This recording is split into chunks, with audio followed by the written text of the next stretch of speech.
Bom, depois das Olimpíadas do Rio, eu tive um período de introspecção, um período realmente de monitorar o que ia ser da minha carreira e resolvi trocar de prova. Tentava o índice olímpico nos 10 mil metros, mudei para maratona e depois das Olimpíadas aqui no Brasil, as coisas financeiramente, até o padrão de vida, as coisas ficaram muito complicadas para mim. Antes do Rio eu morava na Europa, depois do Rio eu precisei voltar para o Brasil e encarar a realidade que a gente vive aqui.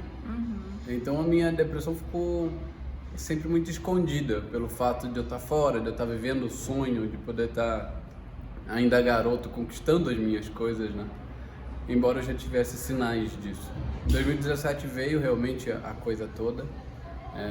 Eu não consegui viver no Brasil, não conseguia morar aqui. Eu sou natural do Rio de Janeiro, fiquei um mês em casa, não consegui mais ficar em casa. Peguei meu carro e saí pelo Brasil rodando, tentando buscar um destino ou até um sentido para a vida naquele momento. Parei na Bahia e lá começou a minha segunda história, a minha segunda vida, né?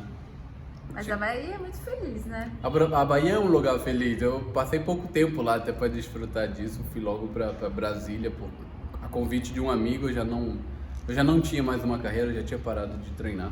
Você tinha desistido? Já tinha desistido da corrida. E aí foi realmente o ápice dos sintomas, né? Eu já não tinha essa serotonina, essa adrenalina, não tinha mais toda essa combustão. Esse apoio, né? Total. A corrida, mais que o estilo de vida, é um meio de sanidade mental, sabe? Você fazer exercício diariamente realmente é imprescindível para uma boa saúde mental. E eu já não tinha mais isso. Eu já vivia uma vida normal que eu não conhecia, né? Eu já era atleta há muitos anos, desde que meus 12 anos de idade eu sou atleta. Então eu não conseguia não sabia o que era uma vida cotidiana, rotineira. E aí comecei a trabalhar em coisas relacionadas ao esporte, mas não sendo atleta. E aí foi decaindo o meu estado mental, fui não tendo base ou suporte de que eu sempre tive para poder me manter estável. Comecei a utilizar de alguns métodos não muito saudáveis, não me alimentava bem, tinha hábitos noturnos, eu não conseguia mais dormir, meus pensamentos sempre muito acelerados. E aí o ápice disso foi realmente tentar o suicídio para poder calar a mente, né? Não foi uma coisa realmente premeditada ou que eu já vinha há muito tempo, não, foi realmente para... Não aguentava mais aquele final, sabe? Eu já estava já não querendo viver, já não tinha sentido a vida para mim daquele lifestyle, daquilo. E você estava em Brasília? Eu estava em Brasília. E aí nesse dia que realmente eu pensei, tentei calar minha mente e tentar realmente não viver mais, algumas pessoas me ajudaram, me tiraram daquilo ali, né? Na mesma hora, momentaneamente. E aí eu fui pro médico. Como te tiraram? Porque é difícil isso, né? É difícil. Eu cheguei aí, eu tava realmente trabalhando. E aí eu trabalhava numa academia. E aí a hora que eu cheguei na academia, eu tinha uma amiga que eu tava dando aula. E aí falei com ela, olha, cheguei nesse limite, eu quase saltei ali da ponte agora com você. A gente tava treinando e eu quase... Você não viu. E ela se desesperou, realmente, não pode. Aí eu contei um pouquinho pra ela do que estava acontecendo, ela não tinha ciência, que realmente a depressão é muito disso, né? Você acaba escondendo das outras pessoas. Você se tranca mais, né? As 7 chaves, sabe? Eu passava dias e noites dentro do meu apartamento, eu saía realmente para trabalhar 2, 3 horas durante a manhã, voltava para casa e ficava o tempo todo trancado, escuro. E durante muitos meses, esse foi o grande problema. E calado, né? Eu morava numa cidade que não é a minha, eu não tinha familiares, eu tinha poucos amigos, eu não criei... Brasília já é difícil para você criar laços, eu muito menos, por ter acabado de chegar e estar nesse processo, né? Tá num momento mais de maior expansividade, Exato. E aí eu fui procurar ajuda médica, fui para psiquiatra e ela me diagnosticou com síndrome bipolar depressiva. E aí, vendo os históricos da minha vida, vendo os episódios, eu já tinha isso desde os meus 18 anos. Desde que eu realmente tive atitudes ou que eu tive o poder da minha vida, né? De poder de decisão, de poder dar os meus primeiros passos.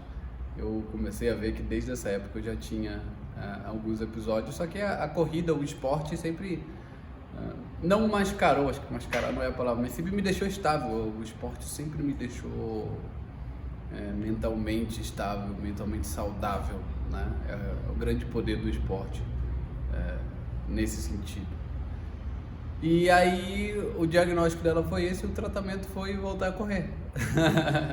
Ela falou, não consigo te tratar com nada mais agora, seria ruim da minha parte colocar medicamentos da tarja preta, porque você é um atleta e eu vou acabar com a sua carreira. Então ela me deu um moderador de humor na época, que foi o fármaco que é menos invasivo, agressivo, que ela achou, agressivo. E aí comecei a tomar por 10 dias, que foi o período que eu já voltei a ser atleta, porque era tomar um comprimido de manhã e correr à tarde. Essa era a prescrição dela, e eu fiz isso à risca. E com 10 dias eu já era o atleta que eu queria novamente, sabe? O meu físico não havia perdido, só havia perdido o mental, as esperanças. O momento era muito difícil, eu realmente não tinha uma dignidade financeira para me manter atleta, era muito difícil. Falta de patrocínio e tudo muito mais. Né? E uma vida como atleta são muitos gastos que às vezes as pessoas nem imaginam, né? Você precisa comprar tênis, equipamento, você precisa se alimentar adequadamente, uma alimentação balanceada é cara. Eu morando sozinho numa cidade e sem patrocínio nenhum, depois do Rio 2016, é engraçado que o patrocínio da marca que eu representava acabou no dia final das Olimpíadas. Gente. E eles não renovaram.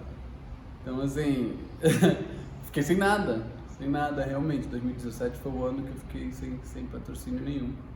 Realmente vivendo com o que eu tinha ganho na Europa durante aqueles anos, e aí quando isso acabou, eu falei, preciso trabalhar, não tenho dignidade, condições nenhuma de competir. E aí isso do tratamento de voltar a correr todos os dias um pouquinho foi o meu tratamento. Eu realmente parei o remédio por conta própria, porque ele não me deixava ver adiante. Realmente o moderador de humor, ele te põe uma barreira, uma tampa, de que você fica estável, mas eu não conseguia almejar algo mais, que é o que o esporte sempre me trouxe. Eu sempre fui um sonhador. Hoje está numas Olimpíadas para mim, eu me remeto aos meus 12 anos de idade, que eu nasci assim, que fui criado para ser atleta e estar numas Olimpíadas, que é o ápice para qualquer atleta no mundo. Uhum. Então, eu queria isso de novo, eu queria voltar a isso, só que o remédio me limitava muito. Aí eu tirei o remédio e aí fui buscar opções, né, durante esse período para poder ficar bem.